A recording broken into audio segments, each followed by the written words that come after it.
Mas Senhor Jesus, amém, amados? Amém. Glória a Deus. Amados, a oração do livro, a palavra de Deus, na primeira carta do apóstolo Pedro, 1 Pedro, capítulo 1. Todos, amém? Amém. Eu vou estar começando hoje o estudo expositivo da primeira carta de Pedro. E a cada oportunidade nós vamos estar lendo capítulo 1, capítulo 2, capítulo 3, capítulo 5. Depois nós vamos para 2 Pedro. E assim fechar as epístolas petrinas. E depois, pelo Espírito, a gente envereda por um outro ensinamento. Eu iria ler somente o versículo 1 e 2 para nós ganharmos um pouco mais de tempo. Mas eu acredito que seria importante nós lermos toda a carta, né? Até porque é a palavra de Deus e até porque é por ela que vivemos, é por ela que somos santificados, lavados, redimidos, fortalecidos, encorajados. E às vezes a correria da vida faz com que a gente não tenha, ou não se dedique, não é que não tenha, a gente não se dedique piamente às Escrituras Sagradas, e a gente às vezes deixa um pouquinho de lado e não nos dedicamos à medida do que deveria. E a palavra de Deus é extremamente importante para a nossa vida. Então vamos ler todo o capítulo 1 da primeira carta de Pedro. Pedro, apóstolo de Jesus Cristo, aos estrangeiros dispersos no Ponto, Galácia, Capadócia, Ásia e Betínia, eleitos segundo a presciência de Deus Pai, em santificação do Espírito para a obediência e a aspersão do sangue de Jesus Cristo, graça e paz vos sejam multiplicadas.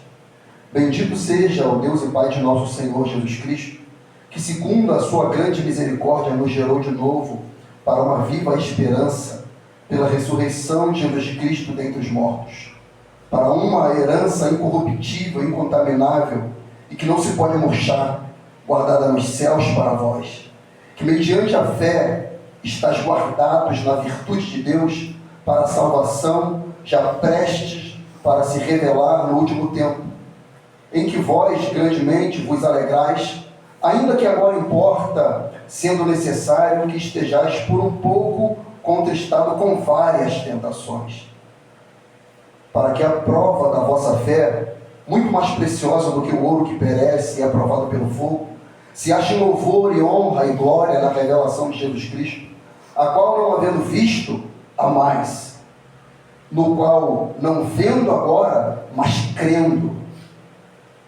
vos alegrais com gozo inefável e glorioso, alcançando o fim da vossa fé, a salvação da alma, da qual salvação inquiriram e trataram diligentemente os profetas que profetizaram da graça que vos foi dada, indagando que tempo, ou que ocasião de tempo, o Espírito de Cristo, que estava neles, indicava anteriormente, testificando os sofrimentos que a Cristo haviam de vir e a glória que lhes havia de seguir, aos quais foi revelado que, não para si mesmos, mas para nós, eles ministravam estas coisas que agora vos foram anunciadas por aqueles que, pelo Espírito Santo enviado do céu, vos pregaram o Evangelho, para as quais coisas os anjos desejam bem atentar.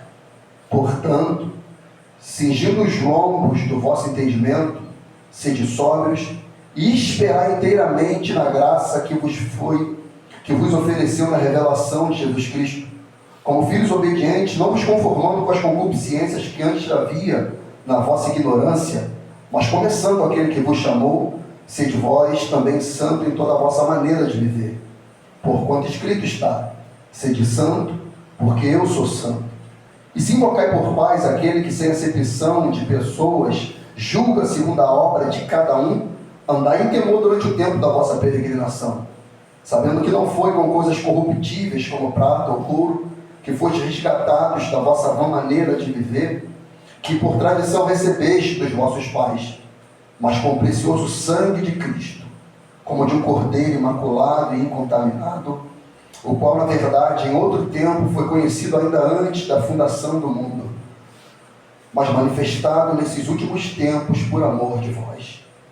E por ele crerdes em Deus, que o ressuscitou dos mortos, e lhe deu glória, para que a vossa fé e esperança estivessem em Deus, purificando a vossa alma na obediência à verdade, para o amor fraternal não fingido, amai-vos ardentemente uns aos outros, com o coração puro, sendo de novo gerados, não de semente corruptível, mas da incorruptível, pela palavra de Deus viva e que permanece para sempre. Porque toda a carne é como a erva, e toda a glória do homem como a flor da erva. Secou-se a erva e caiu a sua flor, mas a palavra do Senhor permanece para sempre. Esta é a palavra que entre vós foi evangelizada, louvado, engrandecido, exaltado seja o nome do nosso Senhor e Salvador Jesus Cristo, amado. Podeis se assentar, em nome de Jesus.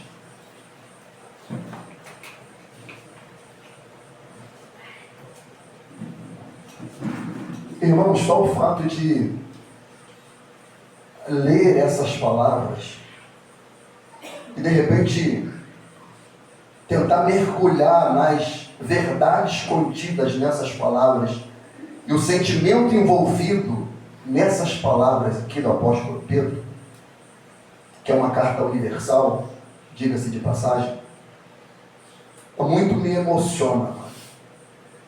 E me emociona no ponto em que Pedro fala para esses cristãos espalhados, dispersos, que não estavam vivendo um bom momento na sua vida, pelo contrário, estavam passando tremendas aflições, muitas adversidades, muitas lutas, das quais o apóstolo Pedro, ele foi avisado pelo Senhor, que ele disse que no mundo, João 16, no mundo nós teríamos tribulações, teríamos lutas, adversidades. E bem verdade é que Jesus não mentiu, até porque ele não era um mentiroso. O pai da mentira é Satanás. E Pedro sabia muito bem disso, amado. O que era luta, adversidades. Até porque Pedro era um homem muito temperamental, muito enérgico. E pelo seu próprio temperamento, Pedro se envolveu com muitas aflições, adversidades.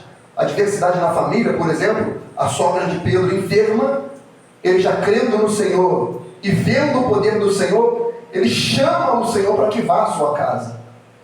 E para que orasse pela sua sogra e pelo poder de Deus ela fosse curada, e assim ela foi.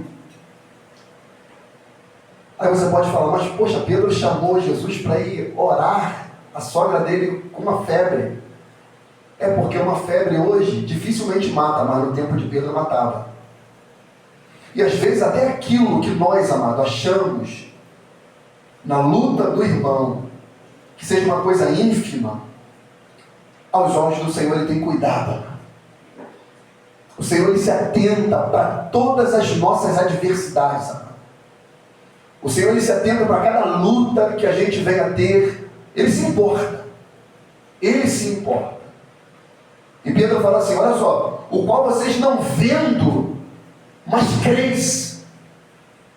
O que ele estava a dizer é, eu tive esse grande privilégio de ver o nosso Senhor, de comer com o nosso Senhor. Eu andei com ele no barco, no mar da Galileia. Eu vi esse Senhor dizer para mim, jogar a rede do lado direito, e ali eu obteria êxito, e assim, pela palavra dele, eu logrei êxito. Eu tive uma grande pesca. Eu precisava pagar um imposto, e eu falei para ele, e ele falou, joga um anzol, você vai pegar o peixe, na boca desse peixe, vai ter uma moeda e você paga o seu imposto e o meu. E eu vi isso. Eu vi ele multiplicar pães e peixes. Eu vi ele curar leprosos. Eu vi ele expulsar demônios. Eu vi ele ressuscitar a Lázaro. Oh, aleluia. Oh, aleluia. Bendito seja esse Jesus, irmão. Eu vi. E era tão verídico que fedia na arena de todos que estavam presentes naquele ambiente. A morte de Lázaro. Eu vi o meu Senhor chorar. Eu vi ele dizer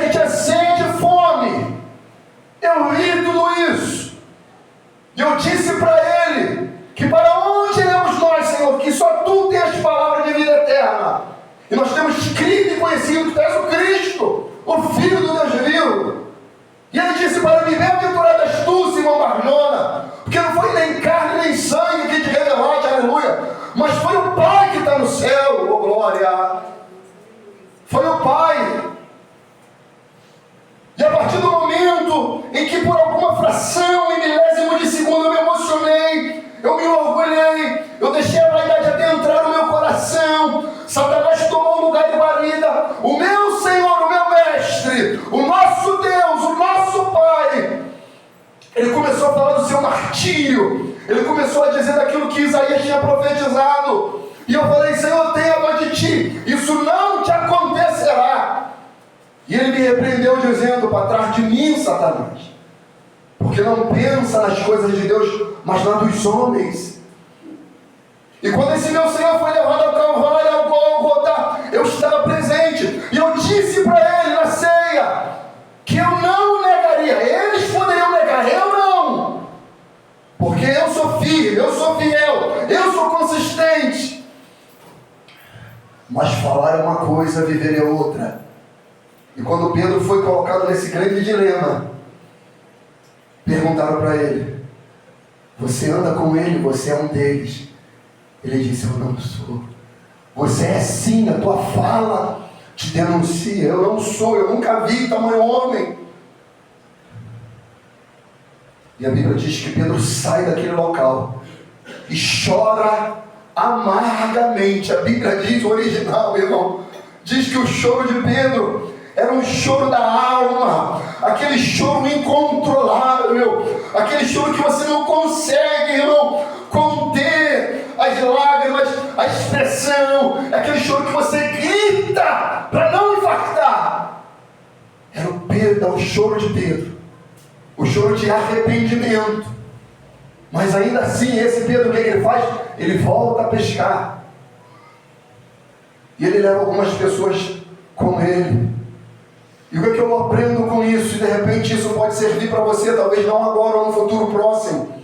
E que mediante as lutas que você venha enfrentar, e se você se sentir indigno da graça divina, e por algum motivo ou circunstância você querer voltar ao mundo, querer voltar ao lugar da onde o Senhor te chamou, não faça isso. Você vai arrastar outras pessoas com você, mas há uma palavra de graça da parte do Senhor. Ainda assim, esse Deus que é amor, Ele irá atrás de você, Ele terá compaixão de você, Ele não julgará você, Ele irá atrás de você para te amar. Aleluia. Aleluia.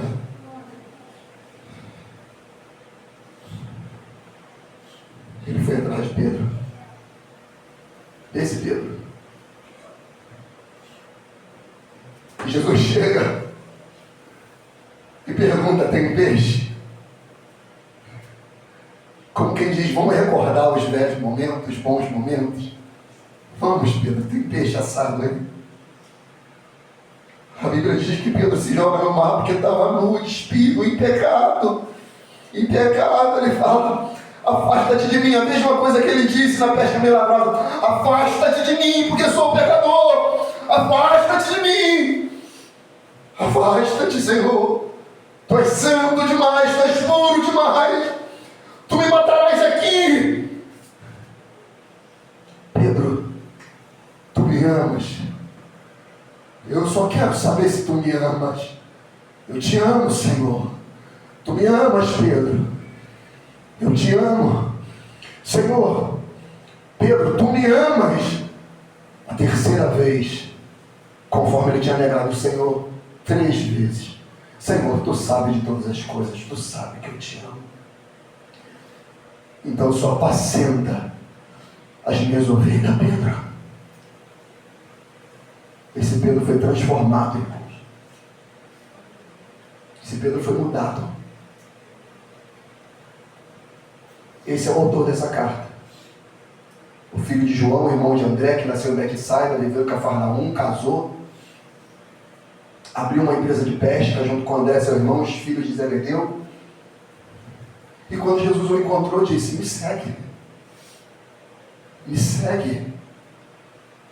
Irmãos, como é que alguém chega para alguém e fala: larga isso tudo, me segue?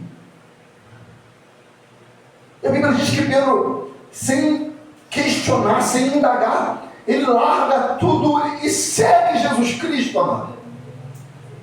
Ele segue o Senhor, a ponto de um dado momento ele falar: Senhor, nós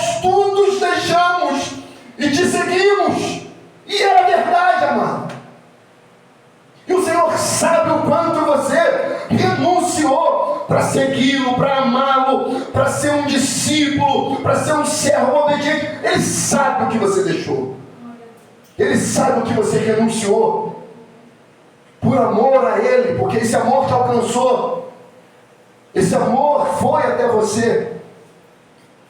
Esse Pedro que Jesus disse, olha só, tu és Pedro, e sobre esta pedra, Jesus apontando para ele, tu és Pedro. Jesus está fazendo um trocadilho no grego. Tu és Pedro. O original grego ali é fragmento de rocha.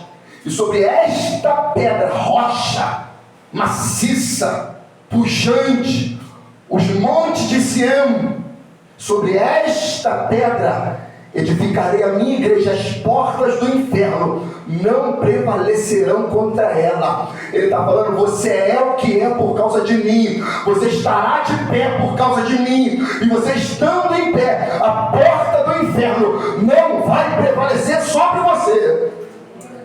Não vai. Você pode ser fragmento de rocha, mas eu sou rocha inabalável, diz o Senhor.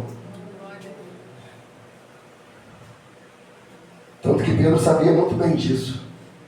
A Igreja Católica quer dizer que Pedro é o primeiro Papa, por causa dessa declaração, mas é uma inverdade. É uma inverdade. Se o apóstolo Pedro estivesse vivo, ele repudiaria tal afirmação. Ele repudiaria.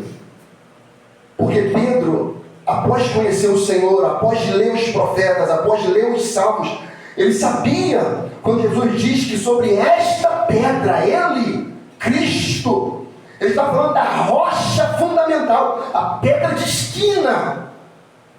A pedra de esquina, Isaías 28:16 diz, porquanto assim diz o Senhor Jeová, eis que eu assentarei em Sião uma pedra provada, pedra preciosa de esquina, que está bem firme e fundada. Aquele que crer não se apresse. Pedro sabia dessa declaração. Uma pedra firme, uma pedra bem fundada, uma pedra preciosa. Ele sabia o que o Salmo 118:22 diz: a pedra que os edificadores rejeitaram tornou-se cabeça de esquina. Foi o Senhor que fez isto, e é coisa maravilhosa aos nossos olhos.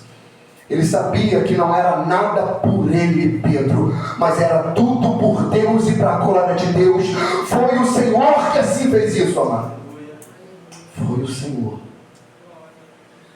E no seu discurso, ou parte do seu discurso, e em especial em Atos capítulo 4, após ele curar um paralítico da Porta Formosa, olha o que ele menciona.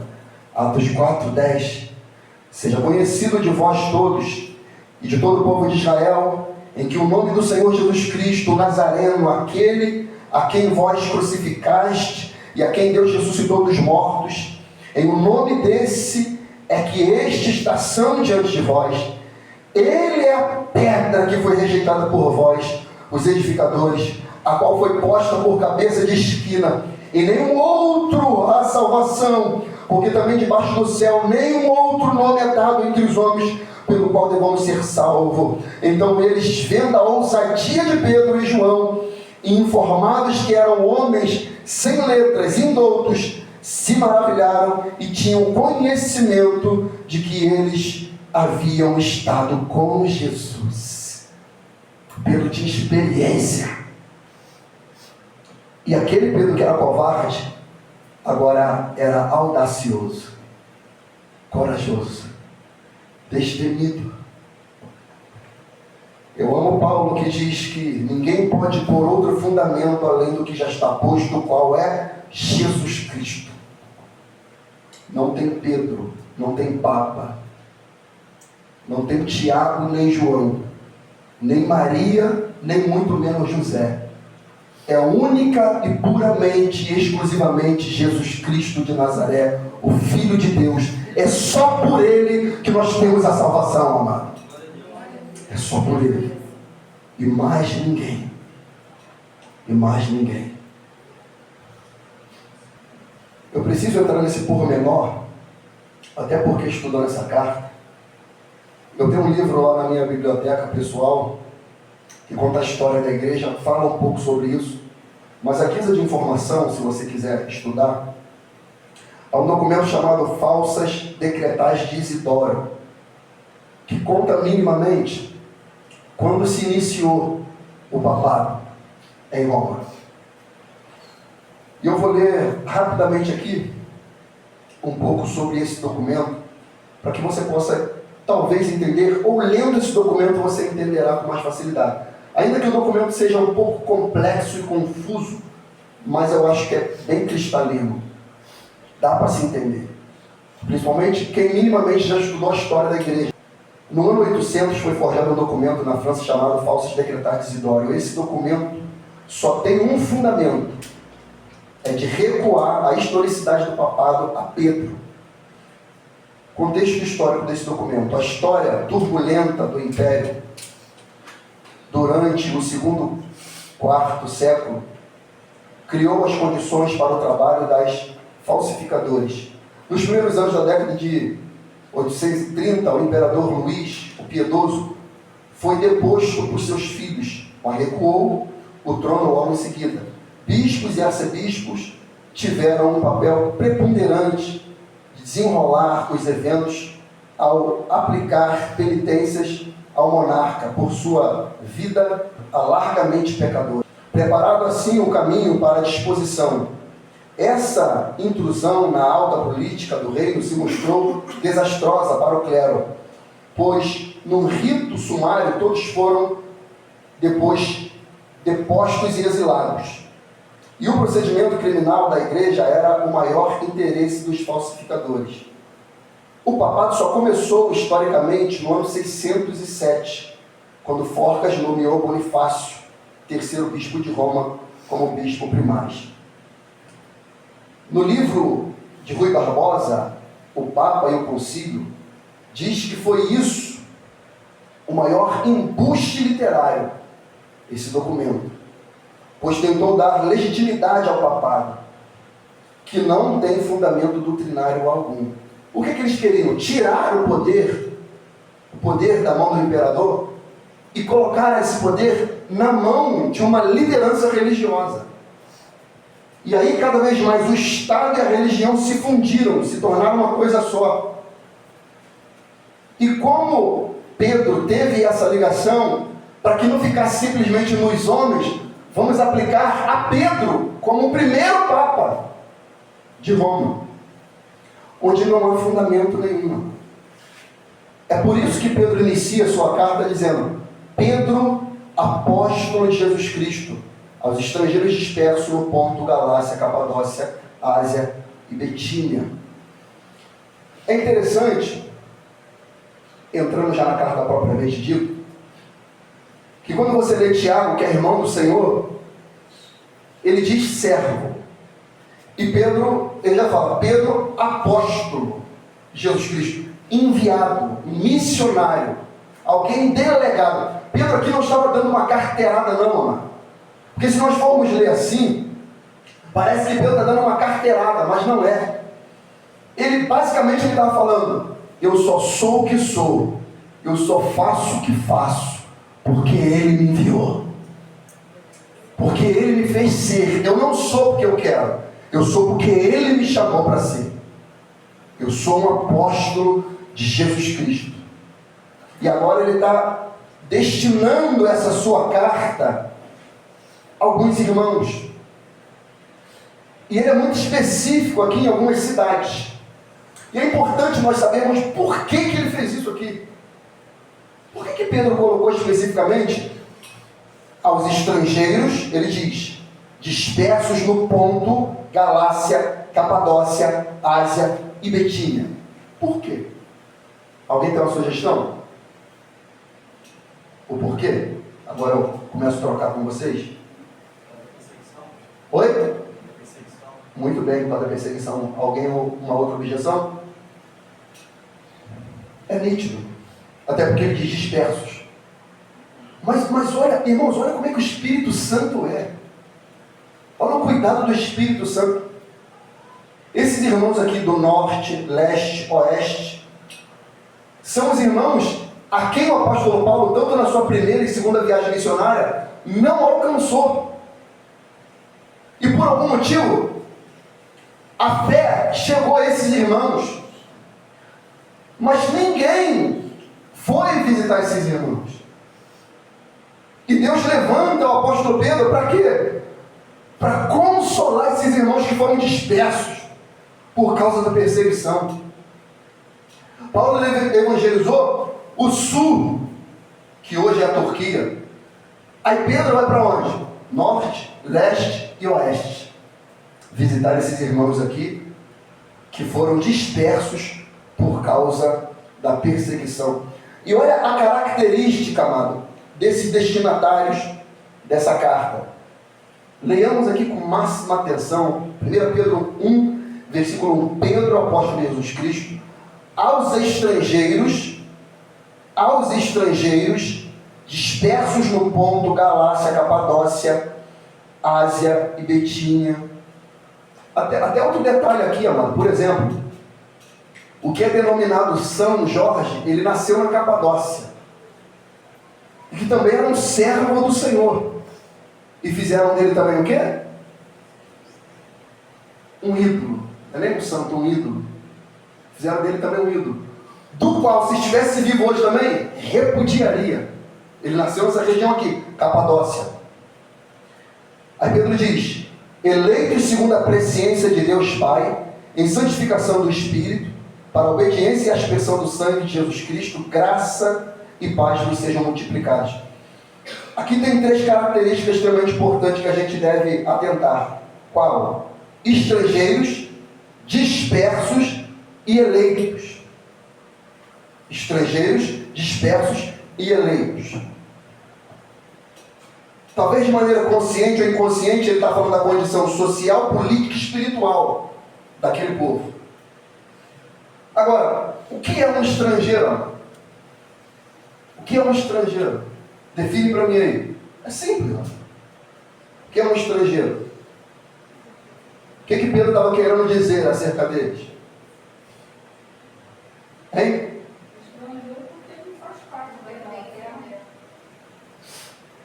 Fala, irmã Sandra. Porque não faz parte daquela terra. Daquela terra, de outra terra. O que, Cristo? Você falou? Não fala não? Mais alguém? Outra definição? Oi? Também não eram judeus. Exatamente. Eram gentios. É interessante, porque de maneira inspirada pelo Espírito de Deus, Pedro estava falando para eles: olha só, vocês até estão aí, no Ponto, na Galácia, na Capadócia, vocês estão até aí, vocês residem até aí, e por causa da perseguição de Nero, da aflição e da perseguição, vocês perderam seus bens, suas casas, suas posses, e vocês foram residir em outros lugares. Vocês agora são estrangeiros na terra, mas não é porque vocês saíram da região de vocês e foram para uma outra. A questão é que vocês não são da terra, vocês são do céu. E é por isso que vocês são estrangeiro, forasteiro, peregrino. Vocês estão aí, mas aí não é o lugar de vocês. Vocês estão habitando aí, mas aí não é a morada final de vocês. Não é o destino final de vocês. Irmão, isso dá esperança, sabe por quê? Porque a gente habita em lugares que de repente a gente não queria morar. Eu, por exemplo, não queria morar onde eu moro, mano. Eu moro pela minha condição. Então eu não moro onde eu queria morar. Se eu pudesse, eu moraria em um outro lugar, num outro bairro, numa outra cidade. Mas a despeito de mudar de uma cidade para outra, morar em um condomínio, numa casa melhor, ter um conforto, ser mais acomodado, ter condições, direitos sociais, tudo isso não se compara à eternidade, amado. Não se compara. O que ele está a dizer é: não tenha esperança na terra, tenha esperança no céu, porque lá é a sua morada. Olha o que ele disse no versículo 17 de 1 Pedro 1: se invocai por Pai aquele que, sem acepção de pessoas, julga segundo a obra de cada um, andai em temor durante o tempo da vossa peregrinação. Anda em temor durante o tempo da vossa peregrinação. No capítulo 2, versículo 11, ele diz assim: amados, peço-vos como peregrinos e forasteiros, que vos abstenhais das concupiscências carnais que combatem contra a alma. tendo o vosso viver honesto entre os gentios, que naquilo que falam mal de vós, como malfeitores, glorifiquem a Deus no dia da visitação, pelas boas obras que em vós observem. Por que ele diz isso? Porque, por exemplo, amado, se nós formos para uma cidade, sei lá, Estados Unidos da América, viajamos para os Estados Unidos, chegamos lá, nós somos o quê? Um estrangeiro, não somos? Somos estrangeiros lá. E todo viajante, o que ele quer fazer? Quer conhecer, não é? Quer conhecer, quer desfrutar, quer visitar, quer tomar conhecimento, conhecer a cultura, conhecer o povo, os hábitos, os costumes. E alguns costumes podem nos enveredar para uma concupiscência. Aí Pedro está falando, amados, como forasteiros e peregrinos, que vos abstenhais das concupiscências carnais que combatem contra a alma. Ou seja, vocês estão andando na terra, mas não se deixem seduzir por aquilo que a terra tem a oferecer. Porque vocês só estão aqui de passagem. Filipenses 3,20 diz, mas a nossa cidade está nos céus, de onde também esperamos o Salvador, o Senhor Jesus Cristo. É lá que está. É lá que está a nossa morada. E esse texto aqui eu amo, eu queria que alguém lesse para mim. Hebreus 11:8. Que fala do pai da fé, Abraão. Hebreus 11:8. Quem for ler, leia do 8 até o 10, depois pula para o 16. Pela fé, Abraão, sendo chamado, obedeceu, indo para um lugar que havia de receber por herança, e saiu sem saber para onde ia. Pela fé, habitou na terra da promessa, como em terra alheia, morando em cabanas com Isaac e Jacó, herdeiros com ele da mesma promessa. Só um momento, ele morava em quê? Em cabanas. Em cabanas. Interessante, né? Não é simplesmente por causa da época ou porque ele era um nômade, não. Porque espiritualmente Abraão sabia que qualquer construção era uma abominação contra Deus. Irmão, deixa eu te dizer uma coisa. As nossas cidades é uma rebelião contra Deus. As nossas cidades é uma rebelião contra Deus. A Torre de Babel, nada mais nada menos foi o quê? Os homens construindo algo para atingir o céu. E a Bíblia chama aquele ambiente ali de cidade. Deus destruiu aquela cidade. Sodoma e Gomorra destruiu a cidade. E assim sucessivamente. Então Abraão, espiritualmente, ele sabia: eu vou morar em cabana, porque eu sei que aqui não é o meu lugar. Eu sou um forasteiro. Eu sou um peregrino. Pode continuar, Cris.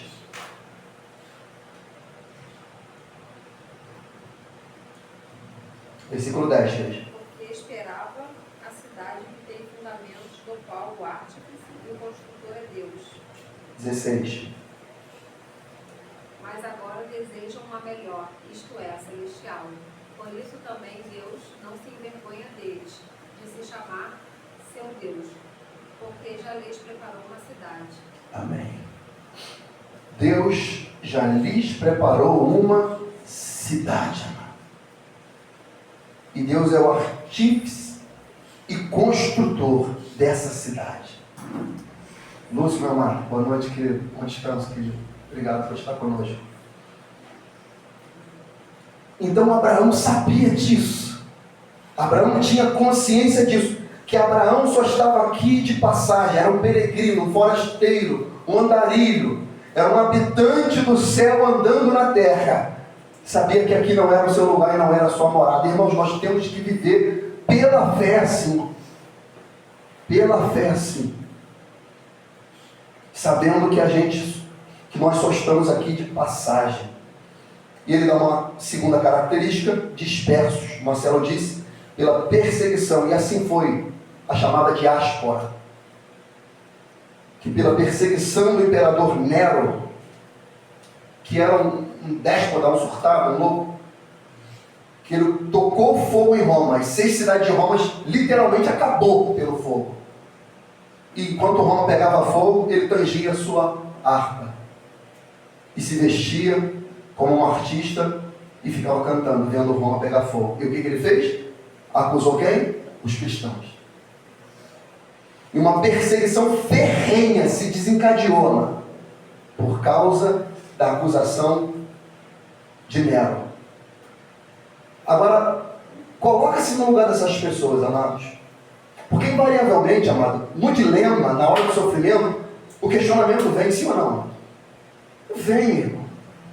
Por mais que a gente não possa expressar, de repente, a gente não possa falar, mas a indagação, o ponto de interrogação, ele reina na alma, ele impera na mente. E a gente fala, Senhor, por quê? O povo estava obedecendo, o povo estava servindo, o povo estava em comunhão, o povo estava servindo ao Senhor, sendo um testemunho. E vem Nero e toca fogo em Roma. Algumas pessoas sabem, e o que ele faz? Acusa os cristãos. E uma mortandade, irmão, ele colocou pessoas em postes, amado, e tacou pinche de fogo, iluminava a cidade. Faltou madeira de tanta gente que morreu por causa da perseguição. O que Pedro vai fazer? Ele quer encorajar essas pessoas, para que essas pessoas não recuem mediante as aflições e lutas que eles sofrem, para eles permanecerem, porque ainda assim, Pedro utiliza um terceiro fundamento: estrangeiro, disperso, mas eleitos. Que significa o quê? Vocês estão debaixo de perseguição, vocês estão debaixo de aflição, vocês são peregrinos na terra, mas ainda assim vocês são meus. Ainda assim vocês me pertencem, ainda assim eu escolhi vocês como meu povo eleito, amado, redimido. Evangelho de João 15,16 diz: não foste vós que escolheste a mim, mas eu que escolhi a vós. Foi Pedro que foi até Jesus, ou foi Jesus que foi até Pedro e falou: segue? Foi quem? Foi Jesus. Às vezes até o nosso conceito de falar, e amém, é uma simplicidade, e até uma inocência em falar, na emoção. Não, que eu aceitei Jesus, eu recebi Jesus. Não, foi Jesus que te aceitou. Foi Jesus que te achou. Quem estava perdido? Jesus ou você? Não, mano. Jesus não estava perdido, a gente estava perdido. Ele foi lá e nos achou. Ele foi lá e nos escolheu. É isso que a palavra diz acerca dos eleitos. 1 Pedro 2,9, olha o que a Bíblia diz. Pedro mencionou isso. Mas vós sois geração eleita, o sacerdócio real, nação santa, povo adquirido para que anuncie as virtudes daquele que o chamou das trevas para a sua maravilhosa luz. E Efésios fala muito de eleição, predestinação, que são doutrinas elementares que nós devemos ter conhecimento para não fazermos dela uma heresia. Do que a eleição diz. Se você quiser, vou rápido de endereço, vá lá comigo em Efésios 1. Que texto glorioso. Pode ler, Marcelo, para mim, por favor? 1:3 a 5. Bendito o Deus e Pai de nosso Senhor Jesus Cristo, o qual nos abençoou com todas as bênçãos espirituais nos lugares celestiais em Cristo, como também nos elegeu nele antes da fundação do mundo. Nos elegeu onde? Nele. Quando? Antes da fundação do mundo. Eternidade. Continua. Para que fôssemos santos e irrepreensíveis diante dele em caridade. Ou seja, uma cláusula de propósito. Nos elegeu nele antes da fundação do mundo para o que sermos? Santos e irrepreensíveis. E nos predestinou para filhos de adoção por Jesus Cristo, para si mesmo, segundo o beneplácito de sua vontade, para louvor e glória da sua graça, pela qual nos fez agradáveis a si no amado. Amém. Olha que texto glorioso, mano. Então, ele nos elegeu nele, antes da fundação do mundo. Um outro dado aqui importante é a data.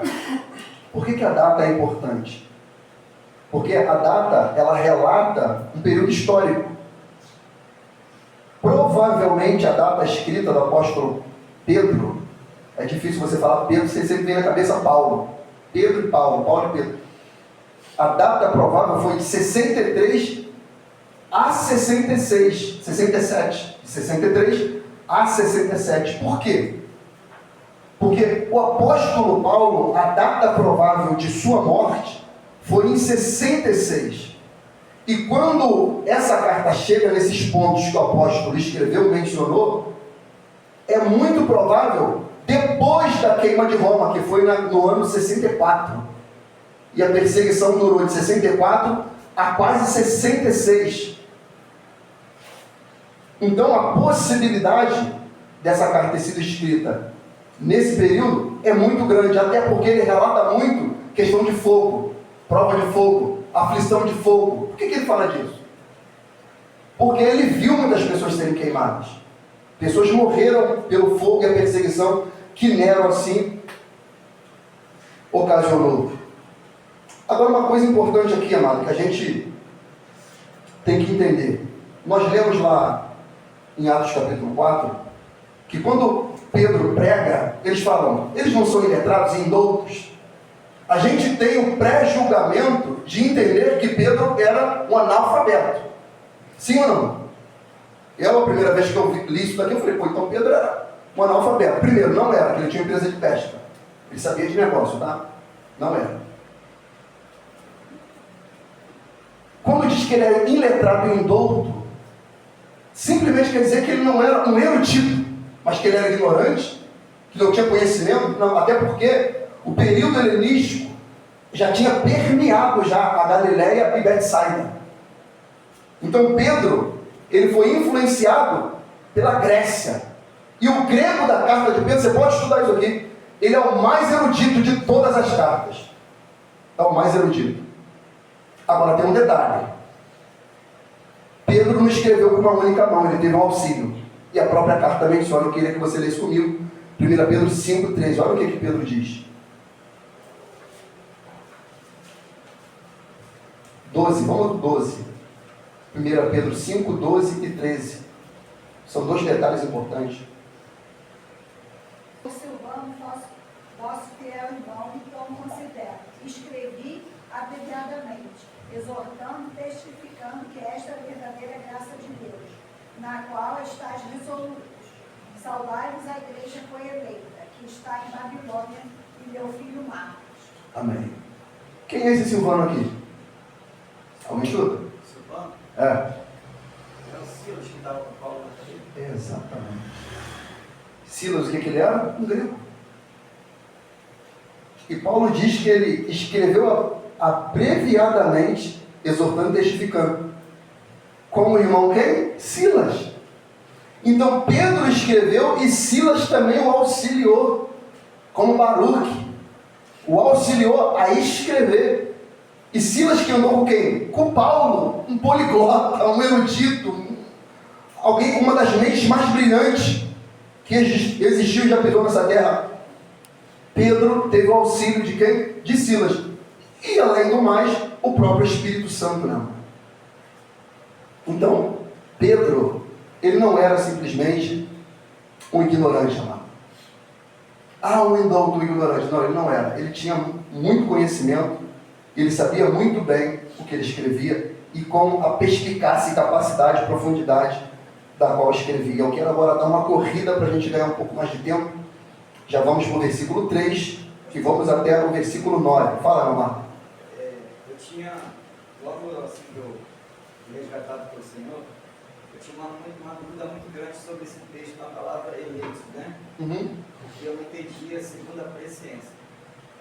Então depois eu fui aprender, se eu tiver errado, o senhor me corrige. Sim, fica à vontade.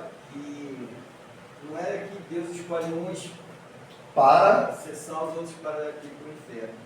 É porque Deus já, como Ele é onisciente, sabe que nossa vida, desde que a gente nasce até quando a gente vai morrer, Ele já sabe quem vai crer e quem não vai crer. Sim. Então, é baseado nisso que ele já tem essa visão. Essa visão. Porque Ele não predestina ninguém para o inferno. E a palavra presciência de Deus é literalmente isso. Como é que eu vou explicar? Eu não tenho a presciência do dia de amanhã, eu posso sugestionar o meu dia de amanhã. Né? Vou me organizar. Amanhã eu começo a trabalhar às 6. Eu acordo geralmente 4h30, faço meu devocional, faço minha oração, arrumo minhas coisas, tomo meu café e vou para o meu local de trabalho. Por volta de 5h15, 5h20, eu vou chegar cedo, boto café para passar lá, para a galera chegar, já tem café e tal. É uma presciência, pré-organização do meu dia de amanhã, mas eu não tenho a gerência. Por exemplo, eu já acordei dia, que tio estava comendo, eu não pude sair no horário que eu queria sair.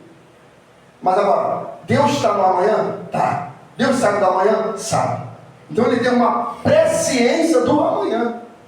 Ele tem uma presciência de quem vai permanecer e de quem vai recuar, de quem vai aceitar a palavra e de quem não vai aceitar a palavra. Ele tem uma presciência. Amém? Mas fala, Marcelo, te contei. Continua falando. Era sobre isso, porque infelizmente tem gente que prega que Deus escolhe uns para salvação e outros para condenação.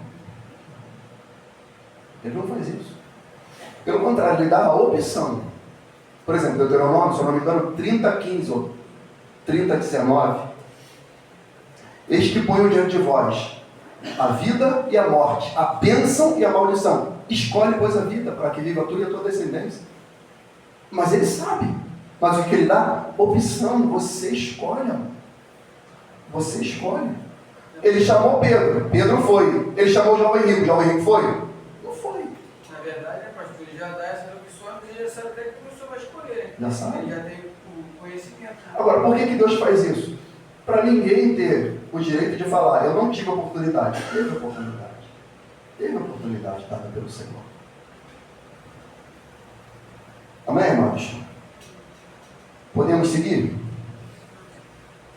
Versículo 3.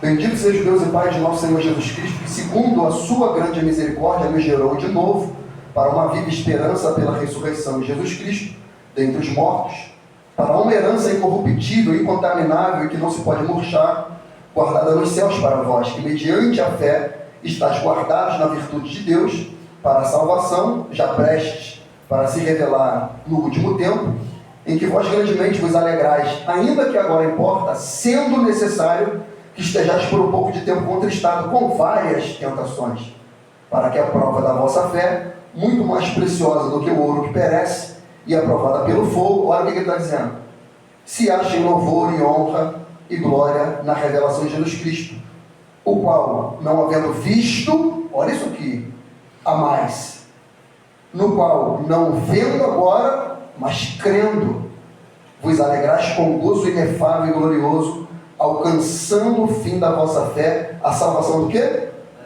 Da alma. Por que ele diz da alma?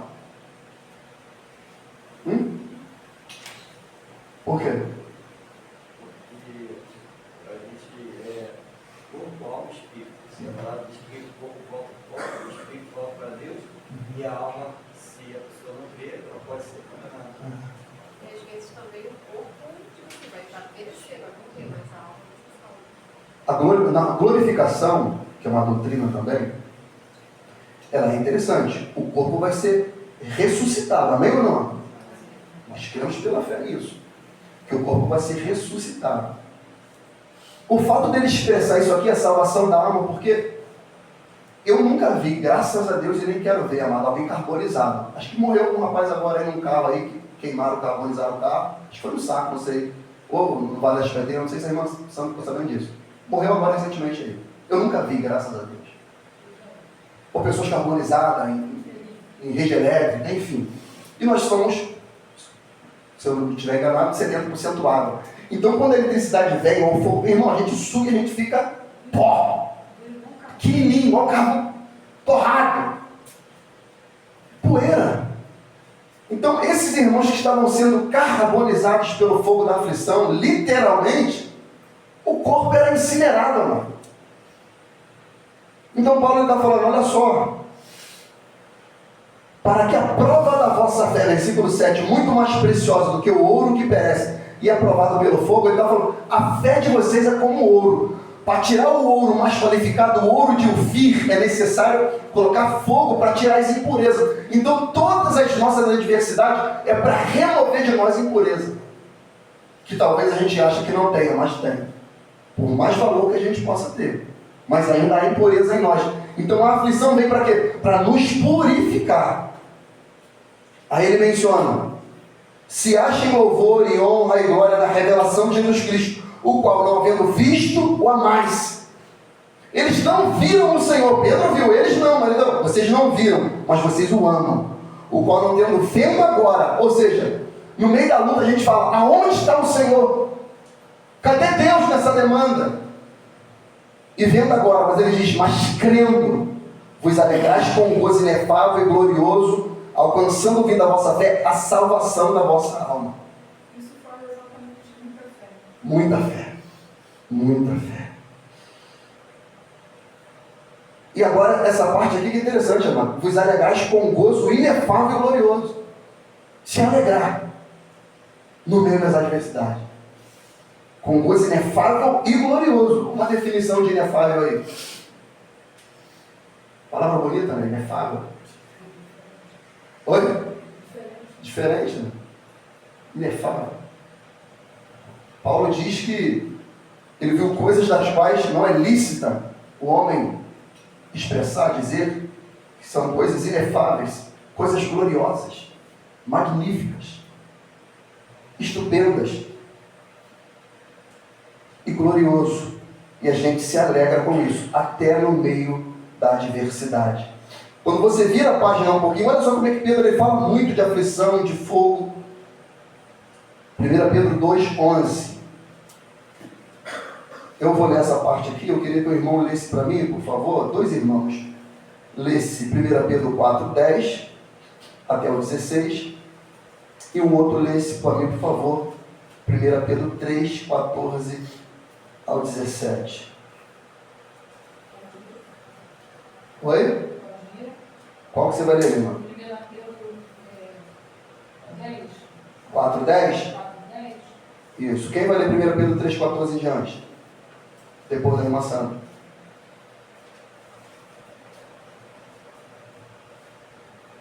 Cada um administre aos outros o dom como recebeu, como bons dispenseiros da multiforme graça de Deus.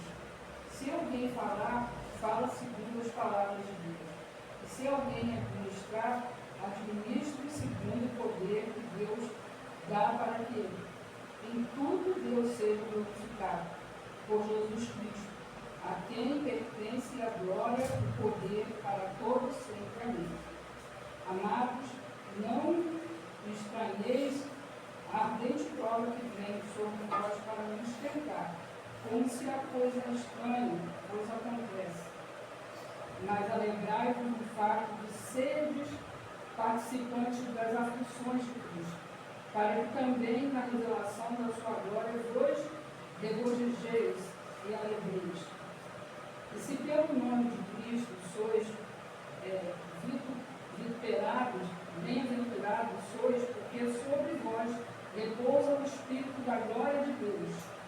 Que nenhum de vós padeça como homicida, ou ladrão, ou malfeitor, ou como que se intromete em negócios alheios, mas se padece como cristão, se envergonhe, antes glorifique a Deus nessa parte. Nessa parte. Então, Pedro ele pede para a gente não estranhar a ardente prova que vem sobre nós. Uma prova de fogo, é isso que ele quer dizer. 1 Pedro 2,11, deixa eu ler aqui. Amados, peço-vos como peregrinos e forasteiros que vos abstenhais das concupiscências carnais que combatem contra a alma, tendo o vosso viver honesto entre os gentios, para que naquilo que falam mal de vós, que nela espalhou? Foram os cristãos que tacaram fogo. Então eles estavam sendo o quê? Difamados. Naquilo que falam mal de vós, como malfeitores, glorifiquem a Deus no dia da visitação, pelas boas obras que em vós observem. Sujeitai-vos, pois, a toda ordenação humana, por amor do Senhor, quer ao rei, como superior, quer aos governadores, como que por eles enviados para castigo dos malfeitores e para louvor dos que fazem o bem.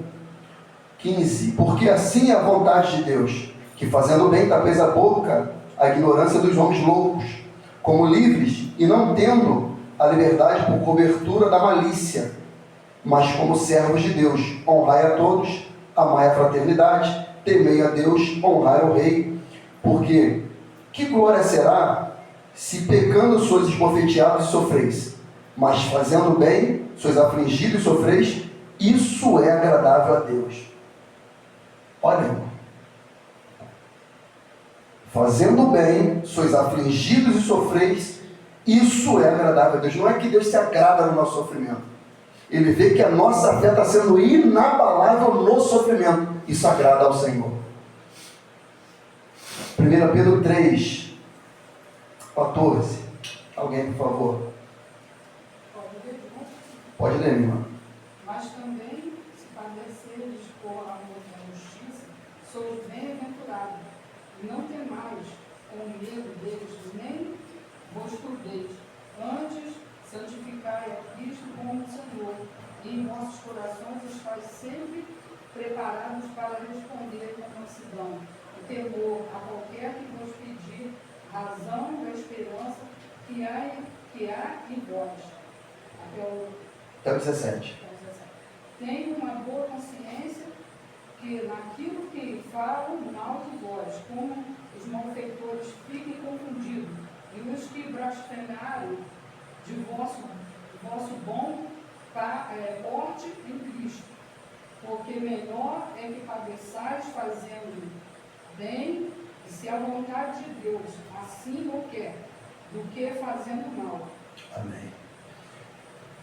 Então, o que eles estavam falando? Difamando os cristãos, irmão. Calúnias, mentiras. Mas o procedimento deles, inabalável no meio da prova.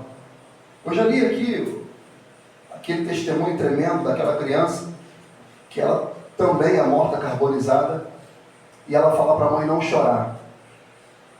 Que aquele que tirou o seu couro cabeludo, ele já enfeitaria a cabeça dele com uma coroa de glória. E aqueles homens ali possuídos, eles tacam fogo naquela criança. A criança, ela não chora.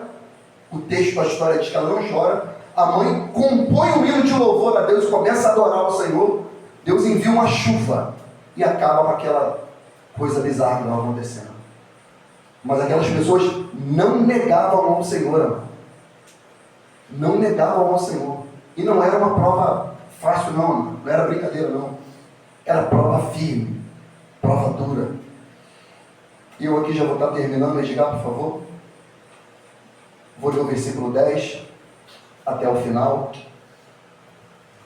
Ele diz: da qual salvação inquiriram e trataram diligentemente os profetas que profetizaram da graça que vos foi concedida, indagando que tempo ou que ocasião de tempo o Espírito de Cristo que estava neles indicava anteriormente, testificando os sofrimentos que a Cristo haviam de vir e a glória que lhes havia de seguir, aos quais foi revelada que, não para si mesmo, ou seja, para os profetas, mas para nós, eles ministravam estas coisas que agora vos foram anunciadas, por aqueles que pelo Espírito Santo, enviado do céu, vos pregaram o Evangelho, para as quais coisas os anjos desejam bem atentar. Ou seja, Cristo ele foi profetizado no Antigo Testamento. Nós temos vários profetas que profetizaram. Nós temos Isaías 53, 4 fala, Isaías 9, Isaías 6, fala de Miqueias 5, 2, Oséias 11, 1, Salmos fala acerca disso, Salmo 78, 2, Zacarias 11, 12, e o último dos profetas, João Batista, que preparou o caminho do Senhor. Ele fala, os profetas pregaram, anunciaram a Cristo, tendo a esperança que ele viria no tempo dele, mas ele veio no tempo de vocês. Então essa graça vos foi concedida. Portanto, ele continua, já que vocês foram privilegiados, aonde ele vai terminar a carta, já que vocês foram privilegiados de passar pelo tempo do Messias, entender o Evangelho do Messias, agora, cingindo o lombo do vosso entendimento, sede sóbrio e esperar inteiramente na graça que vos ofereceu na revelação de Jesus Cristo. Por que é inteiramente? Vocês estão na primeira fase. Vocês receberam a Cristo, foram eleitos por Cristo, santificados por Cristo, salvos por Cristo. Agora a fé de vocês está sendo provada por Cristo. Agora permaneçam nisso.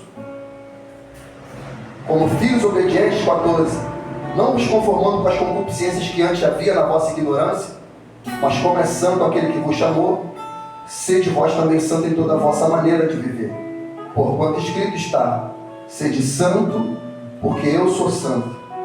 E se invocai por Pai aquele que sem acepção de pessoa julga, segundo a obra de cada um, andai em temor durante o tempo da vossa peregrinação. Só um detalhe, amado.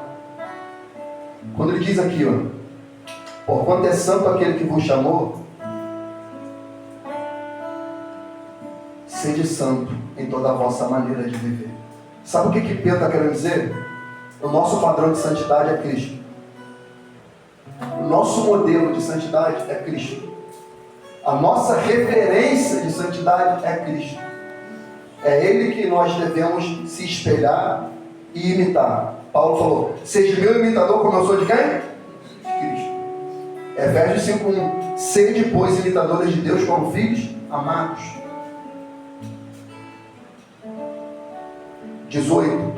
Sabendo que não foi com coisas corruptíveis como prata ou ouro que foste resgatado da vossa vã maneira de viver, que por tradição recebeste dos vossos pais, mas com o precioso sangue de Cristo, como de um cordeiro imaculado e incontaminado, e que por ele crerdes em Deus, que o ressuscitou dos mortos, e lhe deu glória, para que a vossa fé e esperança estivessem em Deus, purificando a vossa alma na obediência à verdade, para amor fraternal, não fingido, amai-vos ardentemente uns aos outros, com um coração puro, sendo de novo gerados, não de semente corruptível, mas da incorruptível, pela palavra de Deus. Ou seja, essa é a semente, é a palavra, viva e que permanece para sempre, porque toda a carne, ou seja, todo ser humano é como a erva, e toda a glória do homem é como a flor da erva. Secou-se a erva, caiu a sua flor, mas a palavra do Senhor permanece para sempre. Esta é a palavra que entre vós foi evangelizada. Ou seja, a nossa esperança, ela se encontra no Senhor. A nossa salvação se encontra no Senhor. Não é por tradição que a gente recebeu do nosso pai ou da nossa mãe, ou de por quem nós fomos criados, mas é pela fé no Filho de Deus, Jesus Cristo Senhor. E essa palavra que em nós foi evangelizada, aí ele fala assim, olha só, porque toda a carne é como a erva. Ou seja, irmão, olha só, você pode estar forte, belo, bonito, ok, mas a luta, a aflição, a morte, ela pode te alcançar, ok, e é isso que acontece. Porque toda a glória do homem é como a flor da erva, ou seja, nasce bonita, pomposa, exuberante, tem o seu ponto de glória, mas daqui a pouco envelhece, murcha e cai. Secou-se e caiu a sua flor. Mas ele diz, mas a palavra do Senhor permanece para sempre. Se nós estivermos no Senhor, permaneceremos para sempre. Que nós possamos ter essa esperança, possamos ter essa fé, uma fé inabalável, que se o fogo da aflição nos atingir, a gente vai permanecer de pé. Que o Senhor nos abençoe e nos dê essa fé, mano. Inefável, como disse Pedro. Inefável, gloriosa. Fique de pé comigo em nome de Jesus, você que pode. Eu não sei se